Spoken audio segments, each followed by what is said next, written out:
Hi everyone, we welcome you all to this week Tech Tuesday webinar on use cases for MDM SaaS and data quality.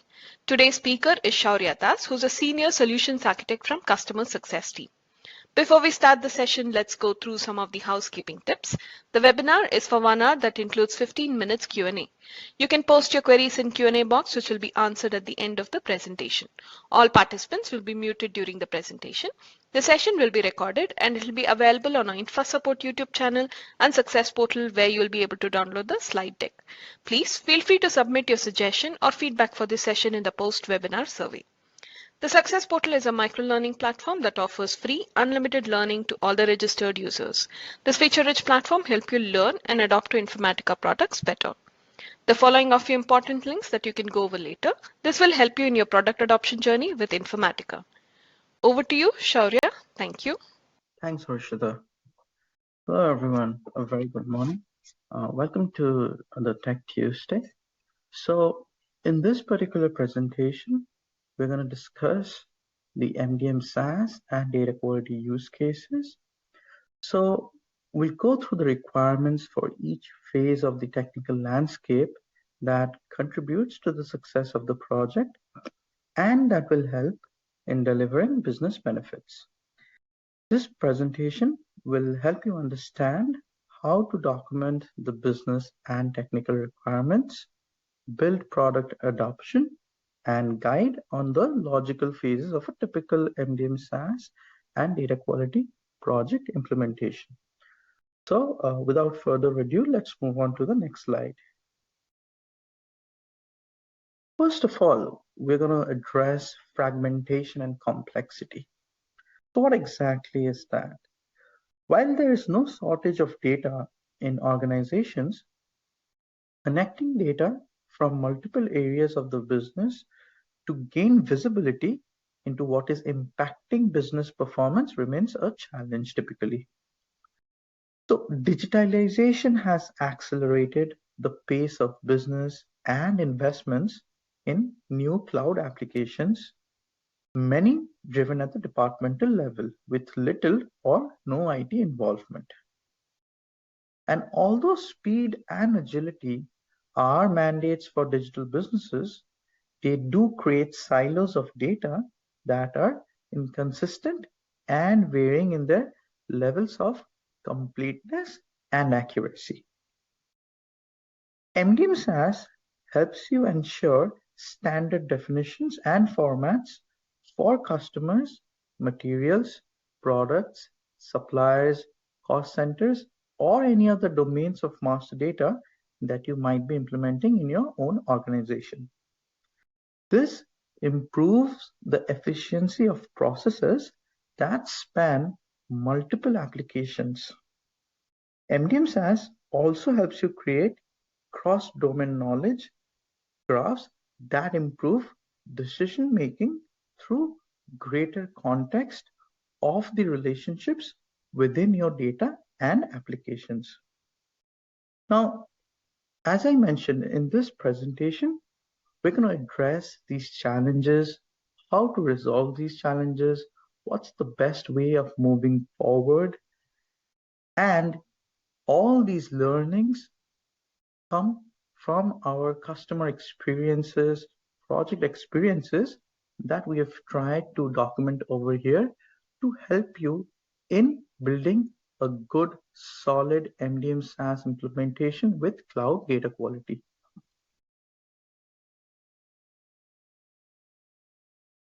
Now let's discuss the key ROIs and outcomes for use cases determination. So how do we get the right return on investment? Number one, improving customer retention, loyalty, and profitability is one of the most important features and outcomes that organizations are looking for as part of a typical data quality and MDM SaaS project. Secondly, optimizing the supply chain resiliency, flexibility, and continuity. Now, do keep in mind, these data points are not just based on a particular domain, but based on whichever domain you might be implementing, be it product, be it supplier 360, be it customer 360, or reference 360. Increase product conversion rates, basket size, and profitability.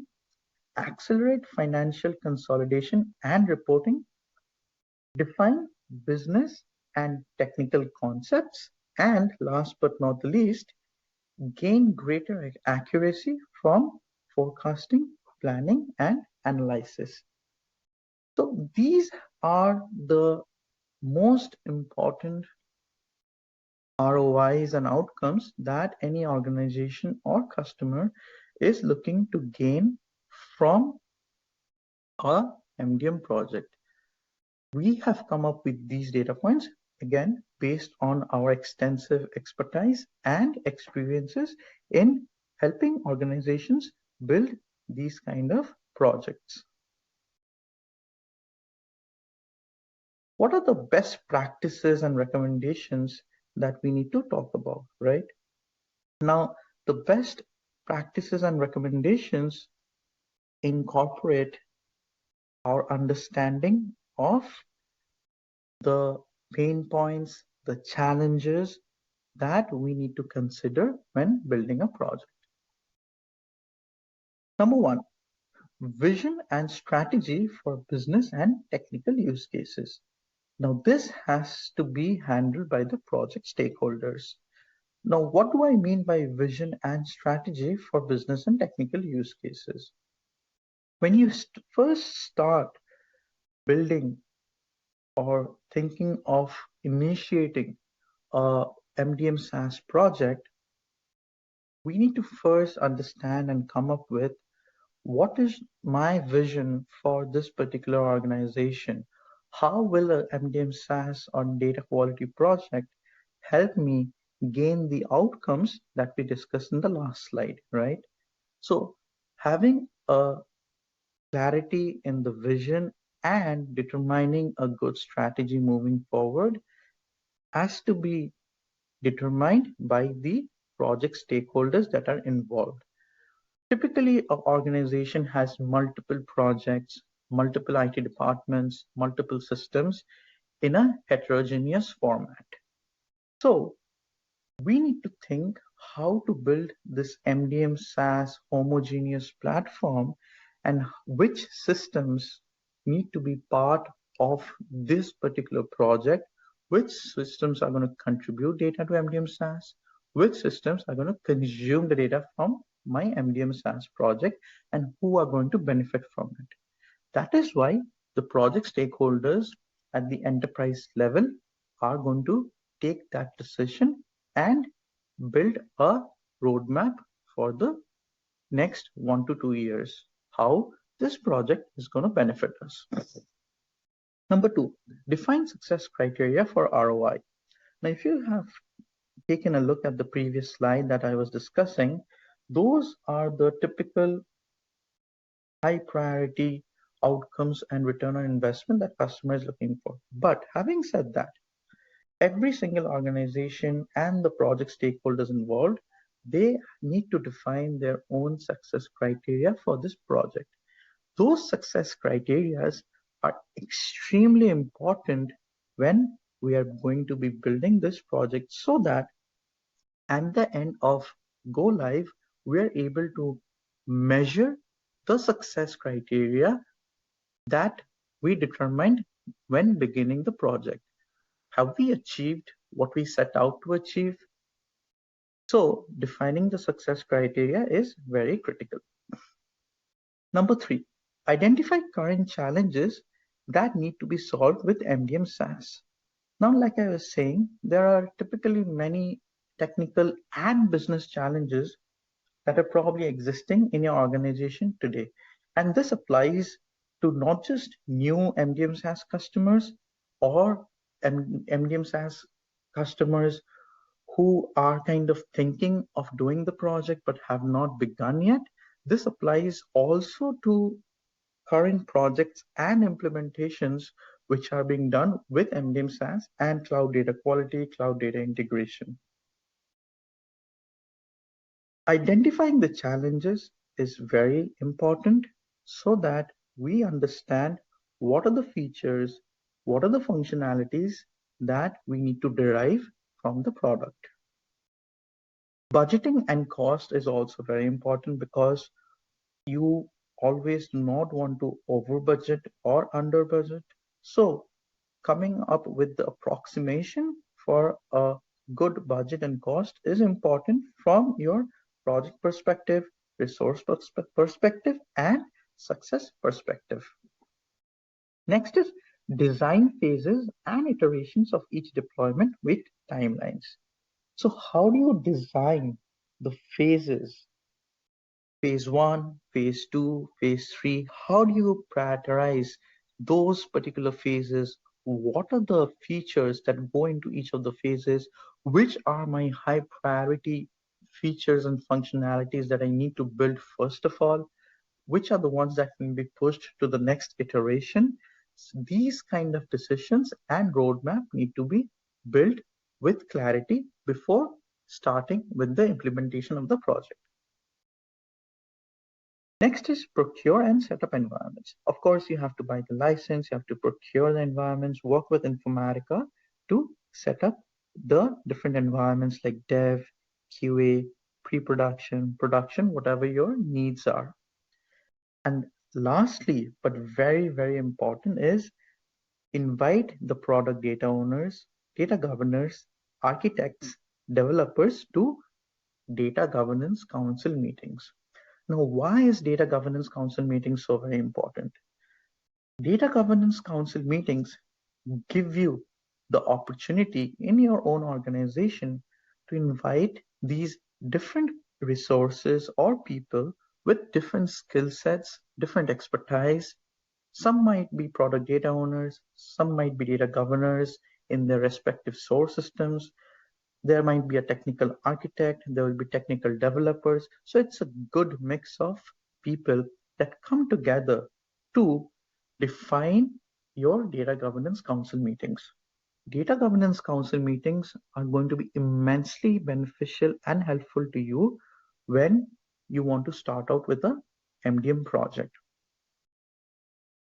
Let's go into the next slides and we'll discuss how these kind of homeworks or how these pre-project steps, right, are so very helpful in the later phase of the project and gives you benefits. Now moving on to the next slide.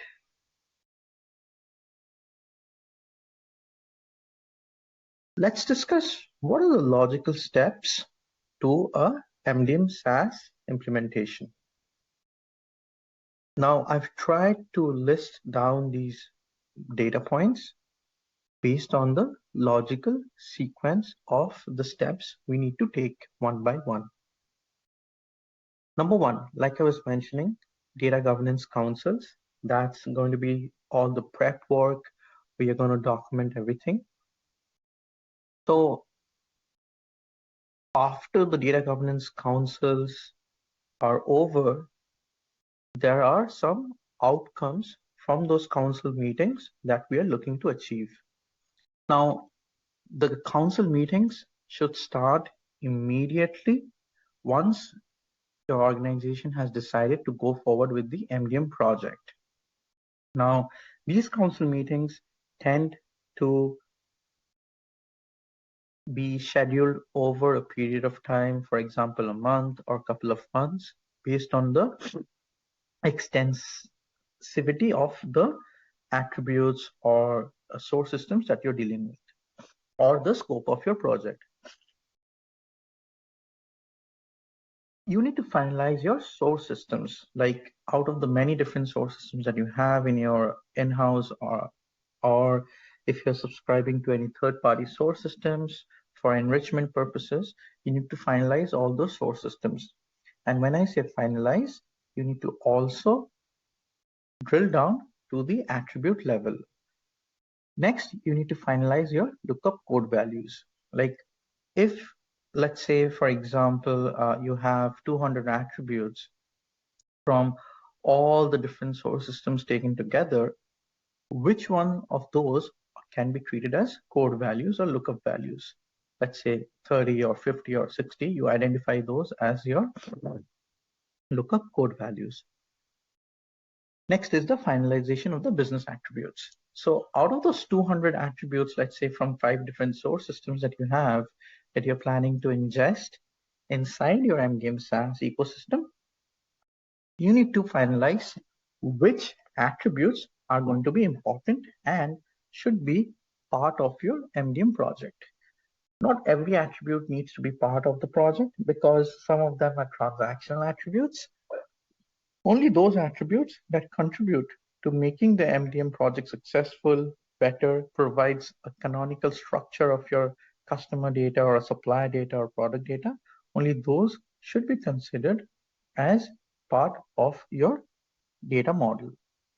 Now, one thing to remember here is that the finalization of the source systems, finalization of lookup code values, finalization of business attributes, defining the business and technical concepts, all of these steps should be part of your data governance councils, where these different people from the different teams taken together, they come to a consensus and decide upon what are the best possible outcomes of lookup values, business attributes, source systems, and business and technical concepts. As you can understand, this will lay the groundwork for the next 3 to 6 months, where it is going to help the organization implement the project. Now, what is defining business and technical concepts? So when we consider the source systems as a whole, all the attributes in that, right? Some of them are going to be business attributes. Some of them are going to be technical attributes, right? Purely technical attributes. Like, for example, a business attribute would be something like a tax ID, right? And a technical attribute would be something like a system last update date, right? Or a system column, right? So the data governance councils needs to define each of these attributes that should be part of your MDM data model. Once you define all these attributes, once you define the category of these attributes, right, that is where a lot of the work is done. For example, which are my tax attributes? Which are my address attributes? Which are my social media attributes? Which are my email attributes? Which are my phone attributes? Which are my party attributes like first name, last name, SSN, right? Now, obviously, the organization can have B2B records as well as B2C records, right? So you need to also identify which are organization level attributes, which are customer level or individual level attributes. So you need to do this different kind of segmentation and compartmentalization when you are doing these data governance council meetings.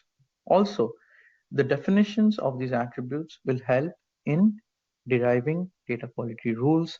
It will help in building the data model. It will help the resources of the team who's implementing the project, give them better understanding and better clarity as well. So this spreadsheet where you're going to maintain all this metadata or the information is, like I said, going to be the groundwork that or the foundation that you lay down for the MDM and data quality project. Next is finalizing the MDM data model. So once you have clarity into which attributes you're going to derive, which are going to be used, what are the code lookup values in these attributes, these sort of different granular level details, you can finalize your MDM data model for whichever domains you're mastering, be it organization or individual or supplier or product, whichever one you're implementing. Next step is very essential, which is profiling the data quality. So you're going to use CDQ or your choice of data quality tool to start profiling these different attributes from the different source systems. Now, why is profiling very, very important? Because without a proper data quality and proper profiling, we will not be able to achieve good data. We will not be able to gain insight into what is the quality of the current data set that you have. How good is it? How bad is it? If we do not understand these parameters and matrix, we will not be able to build good data quality rules because we will not know what kind of rules and validations we need to implement before the data is ingested inside of MDM SaaS or MDM ecosystem, right? So if we do not build good quality rules, bad data, junk data is going to pass on to MDM. Now, what is the problem or a roadblock with that, right?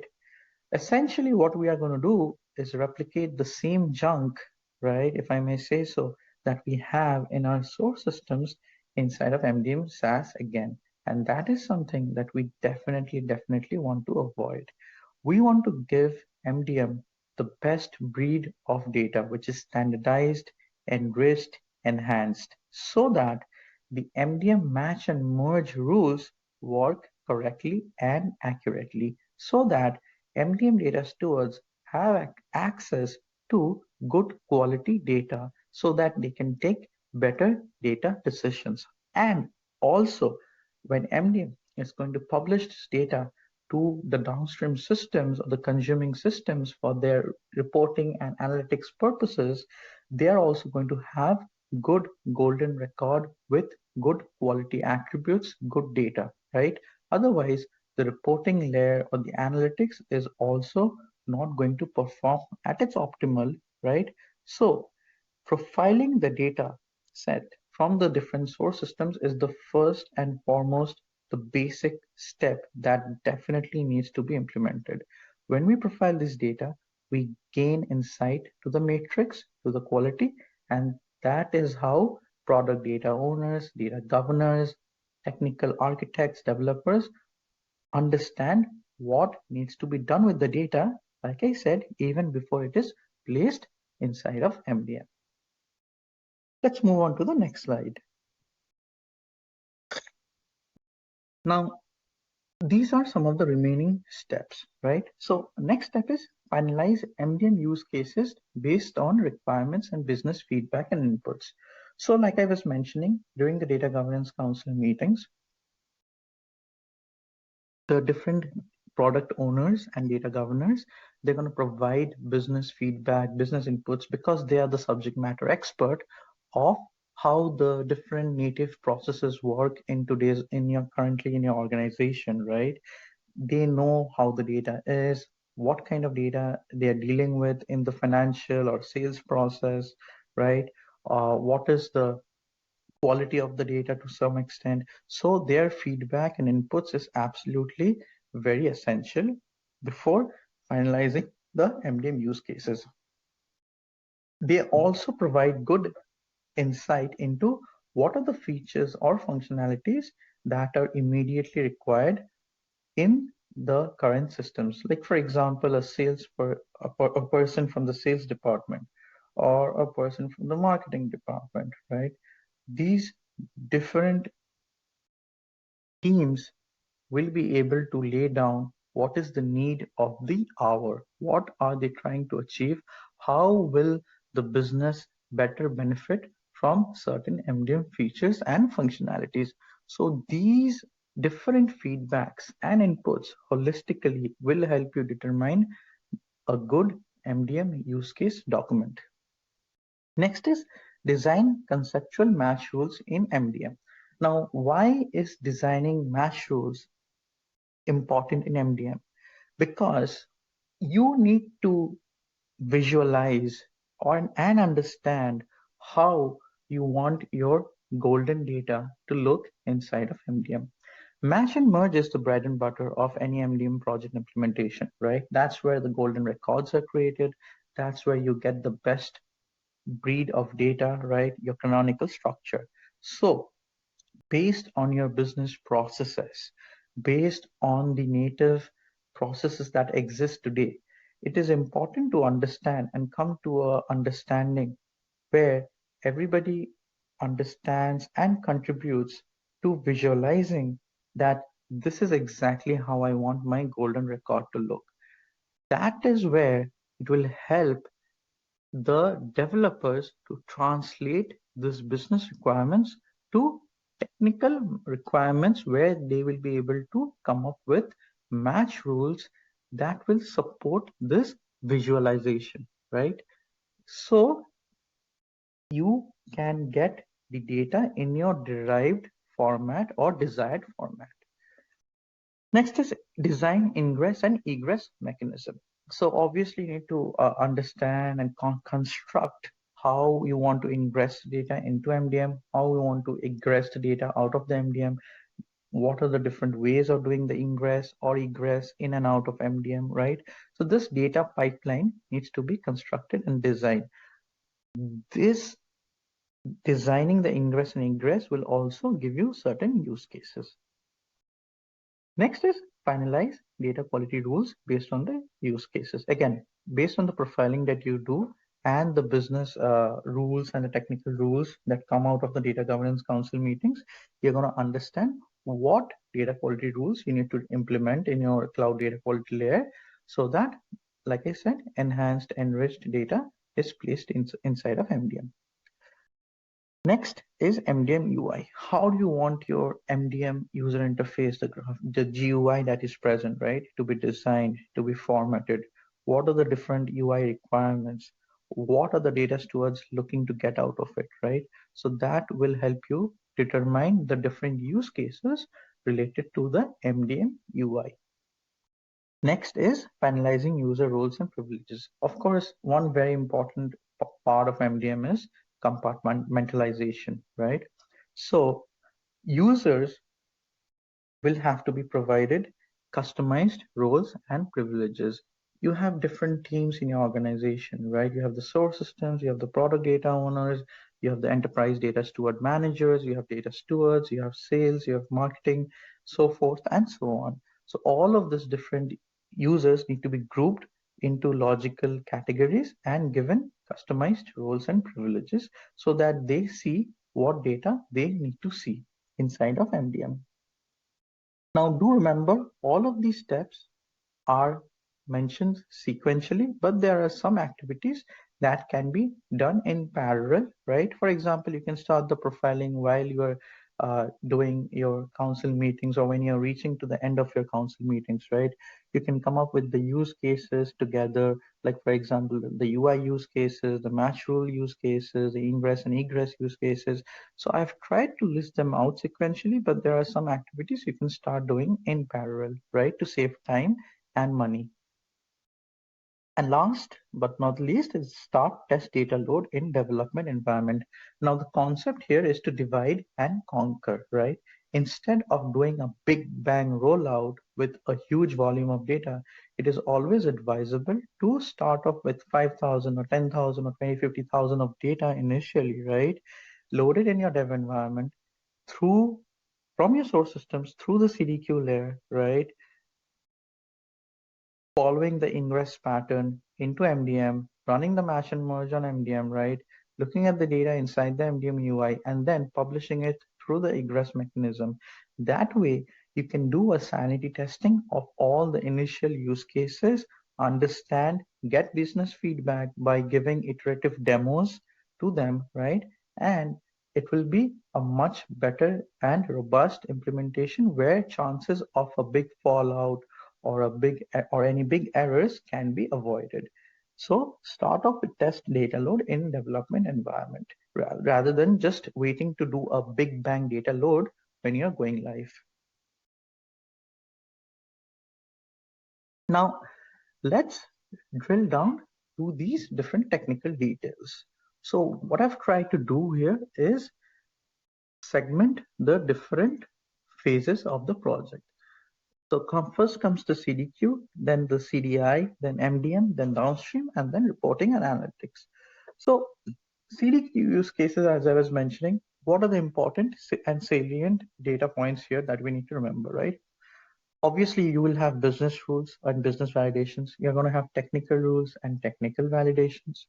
You're going to have exception reports that are going to be generated or need to be generated out of your data quality layer. And you need to do the data corrections. Now, the last 2 points are very, very critical. When you're passing the data from the legacy source systems, right? For example, SAP, SFDC, Marketo, SAP, Siebel, or any other Dun& Bradstreet, right?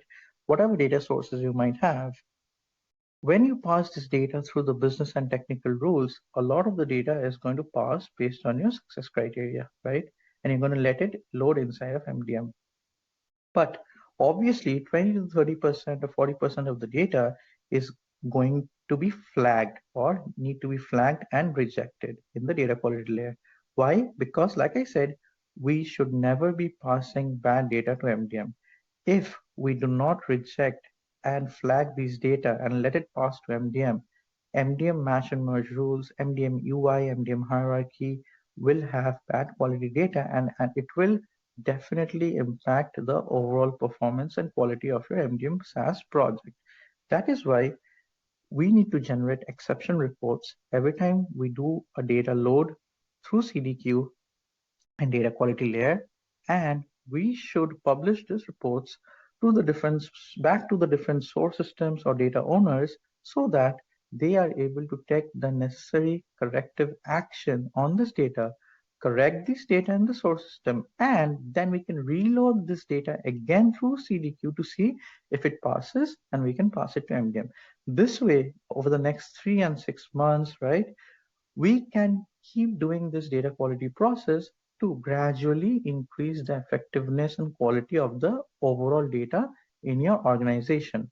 Now, do remember, data quality is a process. It's not a project, right? So we need to keep up with this process so that, let's say we start with 60% quality of data.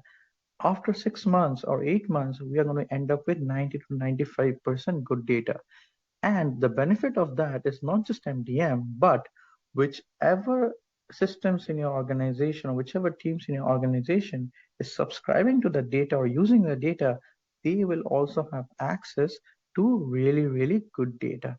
That is why data quality is a precursor to any MDM project. Data quality is so very important as a foundational layer in a MDM project and in your organization as a whole as well. Next is CDI, right? Cloud data integration. Now, cloud data integration is where you build this data pipelines to build from source to target, which is your source systems, to MDM SaaS. So you need to build the source to target mapping document, right? Which attribute in your source systems map to which attribute in your MDM data model.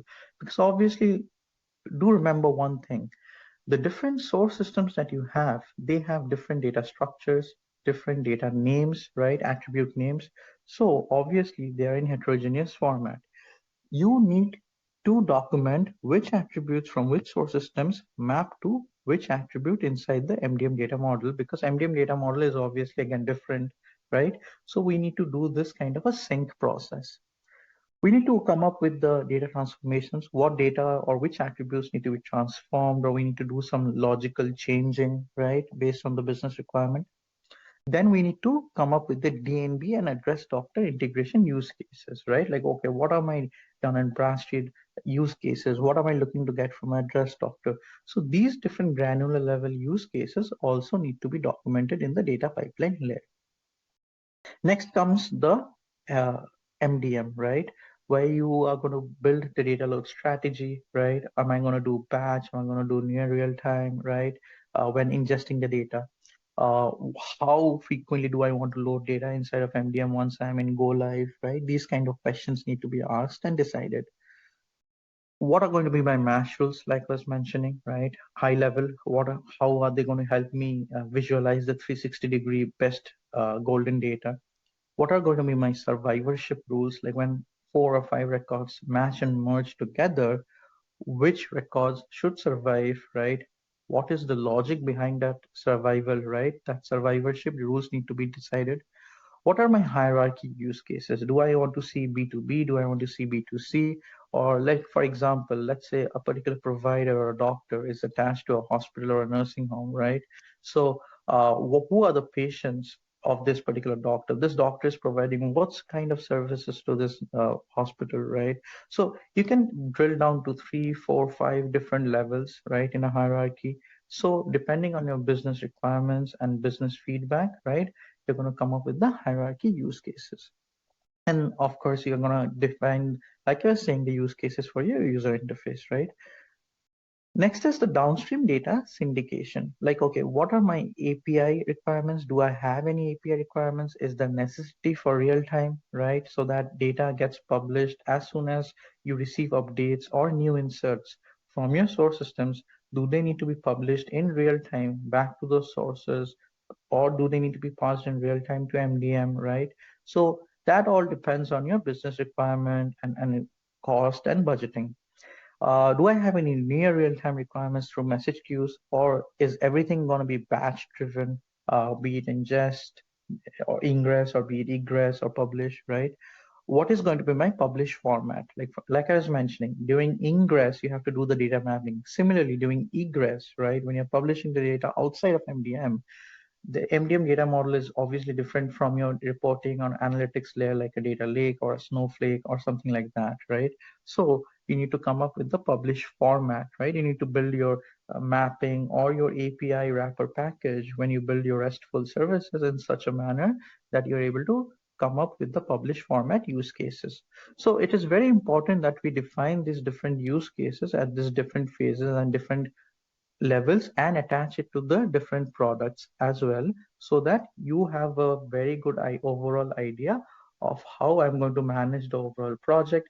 And what I have always seen from my experience is that customers or organizations who spend a lot of due diligence and discipline and effort and time in these different data points that I have been talking about in this particular slide and in the past 3 or 4 slides, they are always able to get a very good successful project done. They are able to build a good quality project, a robust project, and they have all the groundwork ready, right? They have clarity, and that is why this is the best way to move forward when you are implementing a MDM project. These steps are absolutely critical, essential, and very important and beneficial. Last is your reporting and analytics requirements. What is my target system? So who are going to be my target systems? Who wants to consume the MDM data? How do I schedule that data run when I'm publishing? And obviously you have to give access to the different teams in your reporting and analytics layer so that they are able to look at those reports and take business decisions as required.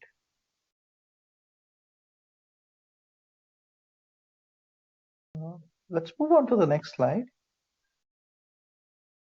So what are the typical MDM SaaS use cases that we have, right? Here what I've done is listed down kind of a very high level typical use cases. Like for example, you want to establish MDM for your B2B and B2C records. You have to identify the right 360 data model as part of it, right?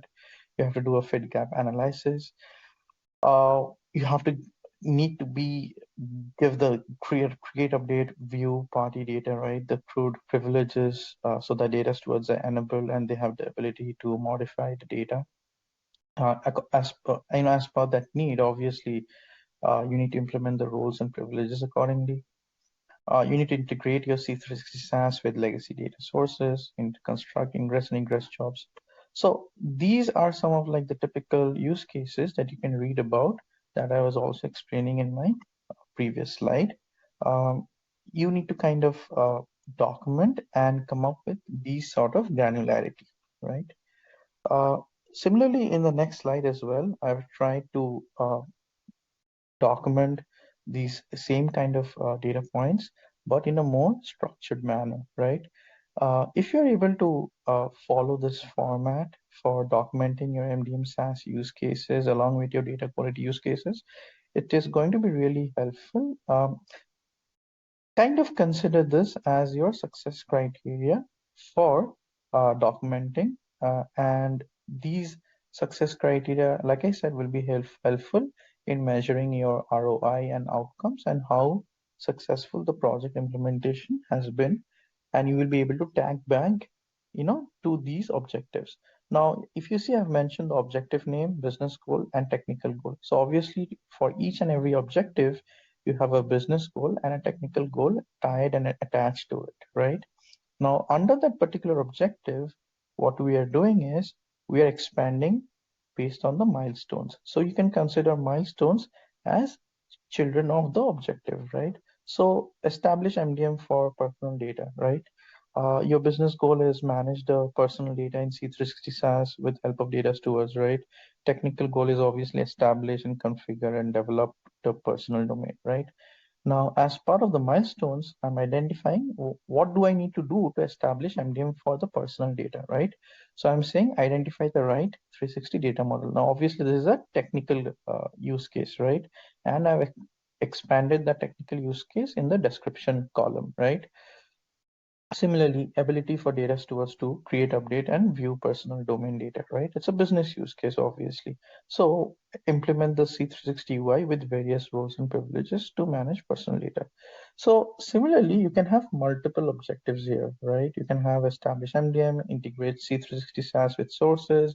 You can have build data quality, or you can have the different MDM, CDI, downstream use cases mentioned over here. So this kind of a spreadsheet should be documented with absolute granularity with the different phases and different use cases or objectives tied back to the individual phases and individual products, right? And then break down these objectives into individual milestones, be it business or technical, right? So that you are able to capture end to end everything in one document, get it approved by the product data owners and data governance council, and move ahead with the implementation, right? This will help not just the data owners and governance council, this will also help the developers and the architects in a long way to implement and raise any questions or give any feedback, right? Moving on to the last part of our presentation, right, which is the data quality use case challenges. Now, like I was mentioning about data quality and MDM together, right? MDM is very important to be implemented and it adds a lot of business benefits and value. But again, data quality is the precursor to that and is very important. Now, the challenge for all data quality champions is that data doesn't live in just one system or function, right? The pain caused by data quality problems is dispersed across the entire organization, and the opportunities created by high quality data are too. Now, since there's no single owner of data quality initiatives, there's often no common approach to data quality across the enterprise. A critical step in developing a data quality culture that accelerates data-driven digital transformation is to show all stakeholders the money to aggregate the dividends, the hard business benefits that accrue when you improve data quality across the enterprise. So what are the different data points we need to keep in mind here, right? One is new revenue data quality, one is compliance data quality, and cost savings data quality, right? All of these contribute to making, enabling the business executives by taking better decisions in improving profitability for the business, right? And it helps in increased cross sell and upsell, and also it helps in adhering to the different compliance uh, requirements and regulations that most governments have these days when you have to submit reports to for be it tax reports or be it reports relating to customers, right? Whatever it might be. So do read through this, right? I've tried to list down the typical data quality use case challenges over here. Here are some tips and recommendations for data quality. For marketing, obviously, let's look at the big strategic metrics like marketing qualified leads, marketing generated pipeline, down to granular metrics like click-through rates, engagement indicators, and conversion metrics. Now, do remember, not all of these are always necessary when you're implementing an MDM SaaS project, but it is good practice, right? It is recommended to implement these and take these into consideration when you're doing data quality so that not just your MDM benefits for this, like I was mentioning, but also at an organization and enterprise level, multiple teams and business executives and even C-level executives can benefit from these processes. Similarly for sales, right? What are the number of qualified opportunities? What are the win rates? What are the upsell and cross-sell? What is the retention rate? What is the customer success, right? So data quality helps in achieving this. Why? Because until and unless you have good quality data, you have corrected your data from your exception reports, you are able to profile the data, you will never ever be able to gather these inferences and observations, because bad data quality will give you bad metrics, right? Bad insights, bad observations.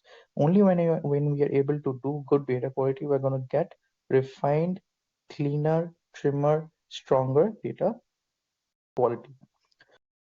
So work closely with your sales and marketing leaders to understand the data sources most critical to their success and the metrics that keep them awake at night. Then run a data quality scorecard, right? It's kind of a simple dashboard which kind of shows your profiling results and shows you how much you can improve. Typically, these metrics for these dashboards include data completeness, data uniqueness, and freshness, right? And finally, connect the improvements to actual business outcomes that can be measured in dollars, right? Because that is always very important, right? And let's say you start the project where you have, like I was saying, 60 to 70% data quality, right? Scorecard. Over time, as you keep refreshing your profiling results and you keep running profiles on more data sets down the, as we progress through the project, eventually after 6 months, 8 months, or a year, or even a couple of years later, you'll be able to see the increase in your scorecards and data quality, and that's how you're going to be able to measure it.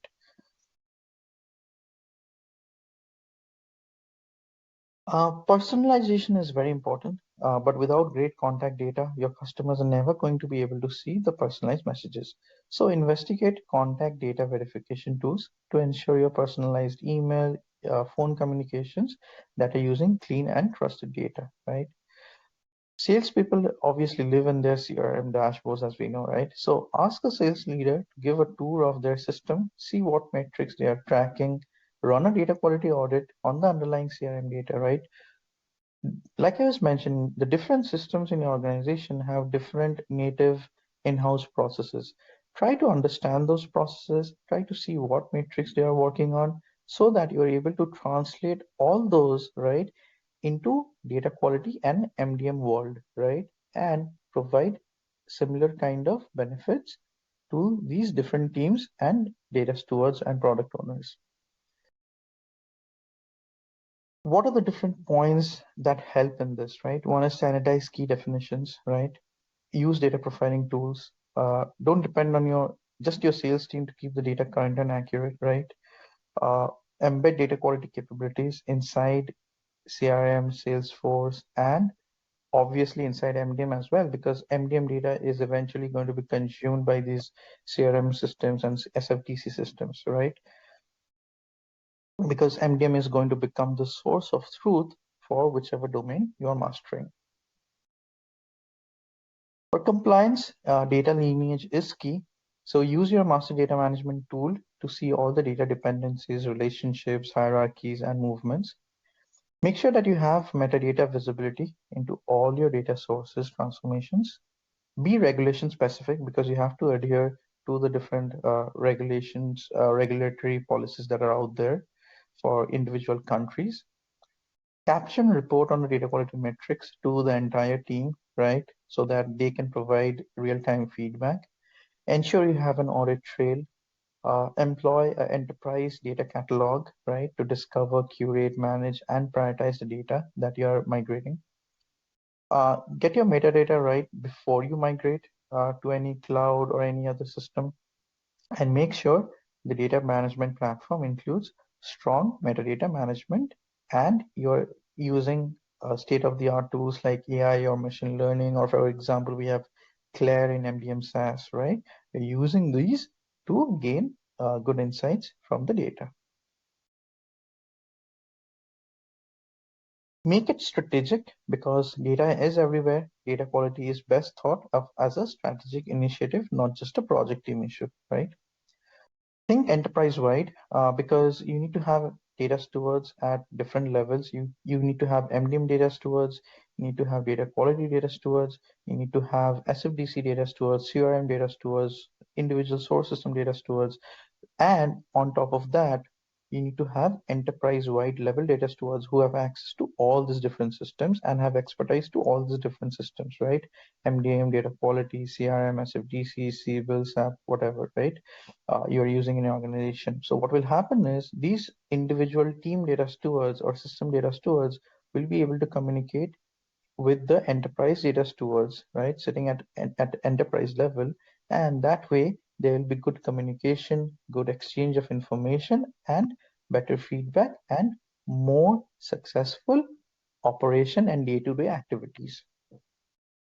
So emphasize data governance. Data quality is key part of a wider data governance foundation framework, and integrate data quality into your data fabric, which means put data steward inside key lines of businesses. Thank you everybody for attending today's session. I hope it was helpful to you, all of you. Please do let us know if you have any questions or any kind of queries. We've tried to cover all the topics related end-to-end to building use cases, documenting use cases, and what are the best tips and strategies and recommendations and best practices. Again, thank you so much for attending. Have a good day.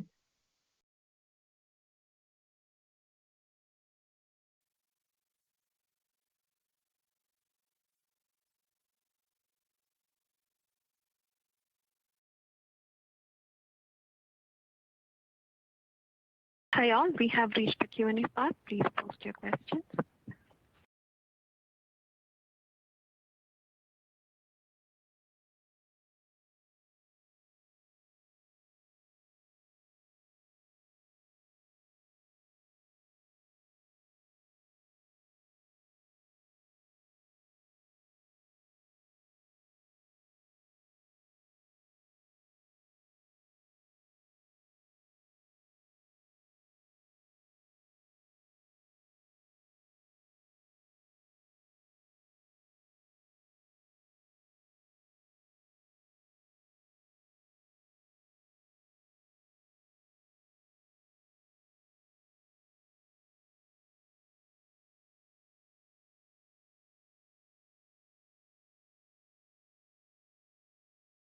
So, Harshita, just to kind of iterate what we have been covering is from the Informatica side, the customer success use cases that we cover, that is also a very important step as part of the project onboarding that we generally do.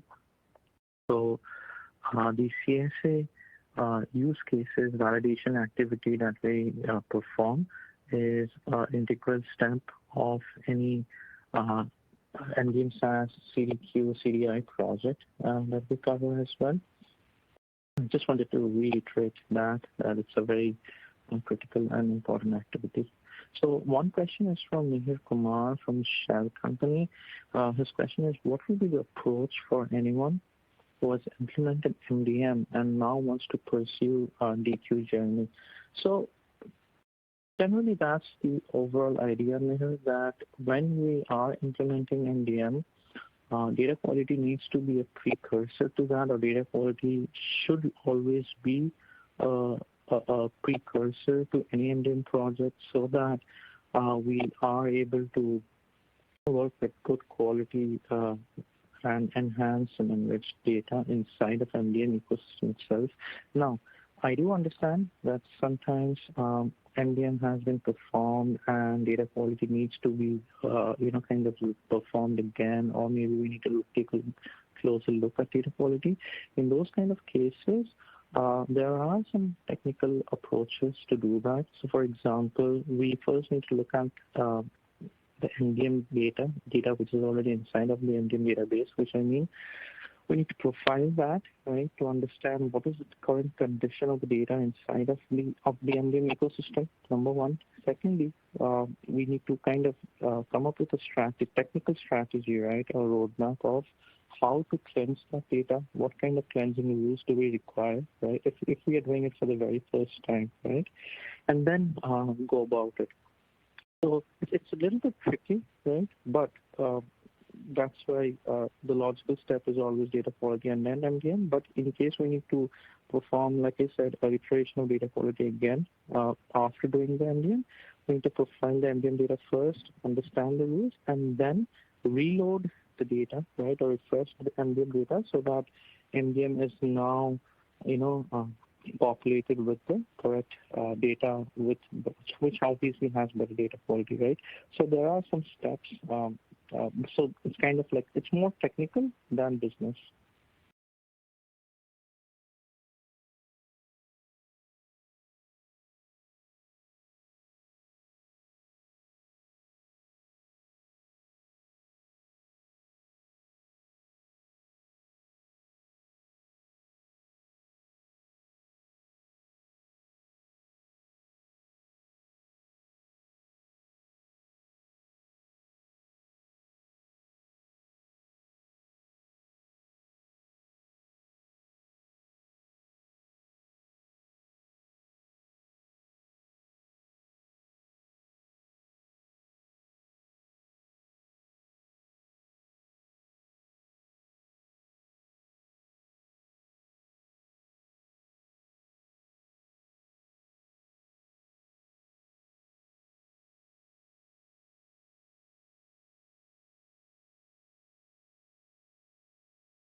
Any more questions?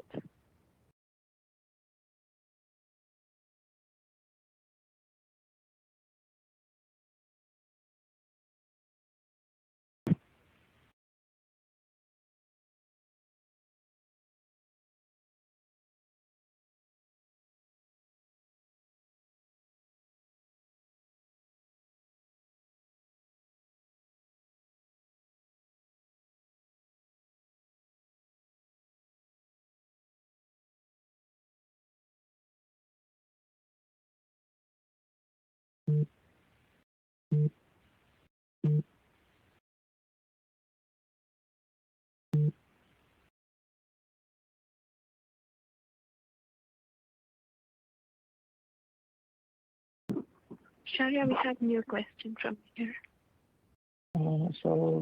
Another question from here is, what are the differences in strategies for data quality in transactional system and in reporting layer? So what we have to basically understand here is the transaction system reporting layer are obviously different in DNA and nature, right? Transaction systems have a lot of incoming data, which kind of changes very frequently, right? And inside of MDM, we are dealing with more of a static data set, which kind of has daily updates, but most of the business critical attributes kind of tend to stay the same, right? So now, when we say reporting, right, if the reporting layer is based on MDM data, right, so obviously I've covered what the data qualities generally should be, right, and what we're looking at. Now, for reporting, one thing that we do have to remember, it can be for various teams, right? It can be for your sales team, it can be for your marketing team, it can be for a finance team. It all depends on who the reporting layer, the end users are, right? So we need to take feedback from those particular teams, right, and build business rules and validations around those to publish the data in the reporting layer. Whereas in the transactional system, right, mostly we need to come up with data quality rules, whichever demographics it is adhering to, right? So like, for example, the particular attributes in the transactional system, right? What are those attributes? And those attributes are catering to the needs of which demographics. Based on those, sometimes you need to build country-specific or demographic-specific rules, right? Because one size does not fit all what we have always seen, right? Address formats, phone number formats, name formats, tax ID formats are different in different countries, right? So we need to be very careful of that, because otherwise good quality data can turn into bad quality data as well, right? So I think we need to approach it a little bit tactfully here when we are dealing with transactional system and reporting layer, right? At the end of the day, it's always important to understand which, like I said, two things. One is who are the end users, and secondly, what are the demographics, right? Based on that, we need to come up with the business rules and technical rules.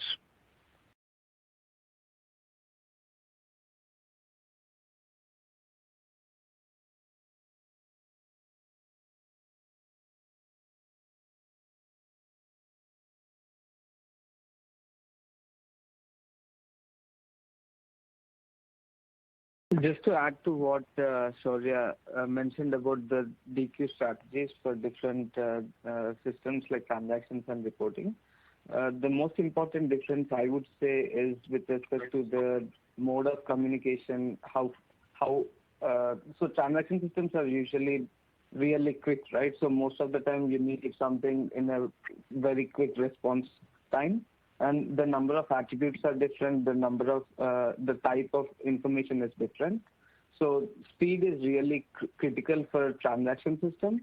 Whereas the reporting system, you're trying to consolidate the data. You're trying to make more insights into the data, where you're standardizing the data, where you're categorizing the data. You're building some metrics on top of it.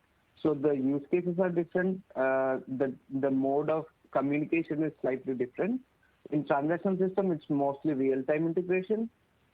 So your DQ rules should be more focused on how to give the information faster. Whereas in your reporting layer, you're trying to consolidate, standardize the information. You're trying to collect multiple versions of the same information, right? Say different applications are calling the same product in different versions. You want to standardize the data. So the rules in data quality for reporting would be so drastically different. And most likely it's also in a batch mode, not like a real-time API mode. So those are other strategies to think about when you're talking about transaction system versus reporting system.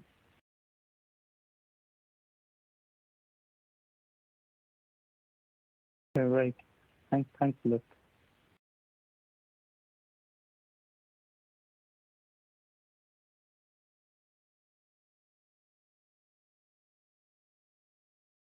Any other questions, please?